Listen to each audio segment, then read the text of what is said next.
Hi guys, welcome to my channel. New camera. I have a new camera now. If it is good, tell me down below what you think of it. Anyway, hi guys, welcome to my channel. Today I am going to be reviewing Star Wars The Force Awakens. I've got my Star Wars top on. I am ready to do this. Just before I get started, I want to say that I will be doing a spoiler review and a non-spoiler review. I'll be talking a little bit about the movie in the non-spoiler part. I'll give no spoilers away, just talk about the movie and what I thought of it, and then in the spoiler part I'll talk about the characters and what I thought of them. So this is the 7th installment of the Star Wars franchise and it is incredible. It is so good. So let's get started. If you're on the fence about seeing this film, don't be. It is so good. I implore you to watch it. It is, I can't say enough good words about it. It's so much better than the prequels and almost better than the originals, almost. And it does have a really good Star Wars tone, the ones that the prequels didn't really have, but this had because of the practical effects and the special effects. There was a lot of special effects in here, like CGI and that, but the practical effects, like the ones that were man-made, they were the best. They were fantastic. You know, they look really good. Had a little bit of CGI work, but that's just, you know, obviously it had to be. And the action was non-stop. It was fantastic. I loved the action in it. It was great. I mean, it just, there was never a dull moment in the film. Even when there were talking bits, there was still like going on. Like there was still action bits going on. Like that's what I loved. There was nothing boring or tiresome about it at all. The characters in the movie were so great and interesting. But I'll get to that in a little bit. So yeah, great action, great characters, great dialogue, a great film, well, phenomenal film, and I personally loved it. It is definitely going on my top 10 favourite movies of the year, which will be coming like about January-ish, and look out for that. Do yourself a favour, go and watch it as soon as possible and you will thank me. So now I am going to be doing my spoiler review. If you haven't seen the film, go away now, or if you don't mind spoilers, stick around, but if you have seen the film, let's discuss. So now let's talk about the characters. BB-8 literally made this film for me. I loved seeing BB-8. He's actually the cutest character in the whole film. By the way, I wasn't actually that big of a Star Wars fan when like this year, and then I got the originals, watched them, fell in love with them, and then I watched the prequels like a few days ago.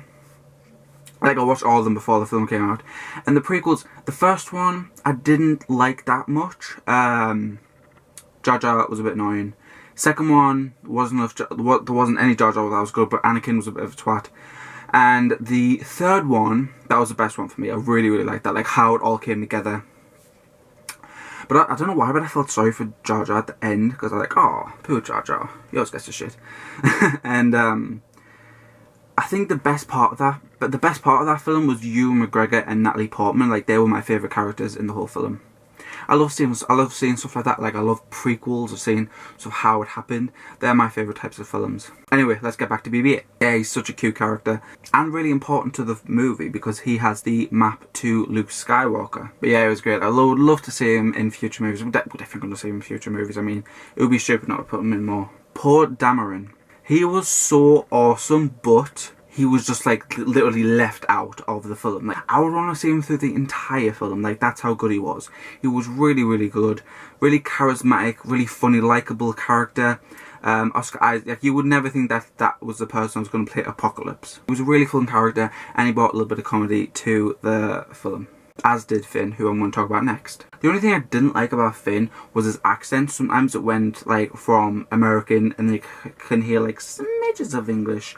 But that was just about it. He was really good character.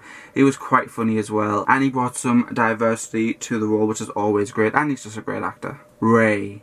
Oh my god, Rey. She's like my favourite character in the whole Star Wars franchise now.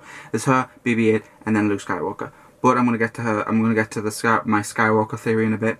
Anyway, she was amazing. I loved her. She was so great in this film. I know I'm saying great a lot, but this film was great. She makes a great addition to the franchise. What I like about her most is that she's likable. Really likable and a strong female character when she was fighting Kylo Ren. And I really think that Kylo Ren and Rey are cousins. Let me tell you why. I think Luke Skywalker had Rey. I don't know who her mother is, but I think he had Rey and then left her on that planet, I can't remember, and left off to the island where he was staying to protect her because she will be a Jedi. Like, he's the last Jedi. They want to kill off all the Jedis, and he's the last one. And the lightsaber called to her, no one else, called to her. It didn't call to Kylo, called to her. Like, she has to be a Jedi. She's a really, really powerful Jedi, and that fight at the end with Kylo Ren, that was phenomenal. I really, really loved it. Anyway, in the whole film, she was fantastic and my favourite character. Kylo Ren, he was a bit whiny at some points, like he had a bit like, sometimes he had like teenage tantrums when he was with his lightsaber, when he was like smashing it about. He did have a cool lightsaber, by the way, but yeah, he was a bit whiny sometimes. Very human. The other Siths we've had have been not that human or human looking, except from Anakin.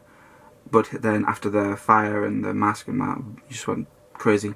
But he looks the most human out of all of them, and like, it's literally just a human behind a mask. He's still very, very, very vulnerable, and I think this is a spoiler, by the way, big spoiler. When he killed his father, which literally killed me inside, I think he just did it out of fear or something, or just because he was just brainwashed. And that was like, I did not expect Han Solo to die. He was like the main character. It was a really big shock. But the saddest bit was when Chewie like cried. I was like, oh, that's so sad. I do like how he wanted to do what his grandfather did, and like he said, I'm gonna finish what you started. That was a really cool. That was a really cool thing. I'm sure that I can bring him to the light. Like, he's in the dark side now, but I'm sure he has two good parents. I think they can bring, well, now one. I think that Leia can probably persuade him to the light. Han Solo. What can I really say about Han Solo? I mean, he's just the best character. You know, what I love about him is that he wasn't one of those actors that it was in a franchise and then when it was revamped, like, he just came on to get a paycheck. No, he came on and he really made an effort, and it paid off tremendously. Like, it's been years since he's been Han Solo, and he just came on the role, and it felt like yesterday he was on the set, you know what I mean? Like, on the original set. Like, that's how good he was in it. He's the best part of the franchise, let's be honest here. Like, even though he's older, he still feels like Han Solo, and that's just fantastic. The death was a shock, but I think it might elevate the movie into being historic. Now, the last character I'm going to talk about is Luke Skywalker. Now, seeing Luke Skywalker at the end of this movie really made this film for me. And he left such an impact as well. I mean, he didn't say anything, he didn't really move, and he just stood there looking at Rey, giving him the lightsaber. And I think he knew that was his daughter. I'm telling you now, I think he knew. I would just wish that we had got to see more of him, because even though he looks old and disheveled, like, he just looks fantastic. I mean, you definitely see the stress and the worry that's on his face, hiding for all these years. But I think we just got enough of him to make us excited for the next one. And I'm sure he'll definitely be in the next one. And that is my review for Star Wars The Force Awakens, the spoiler and the non-spoiler. Please tell me what you thought of it down below, the film and this video. Don't forget to give it a like, comment, and don't forget to subscribe. Thank you so much for watching, and may the Force be with you.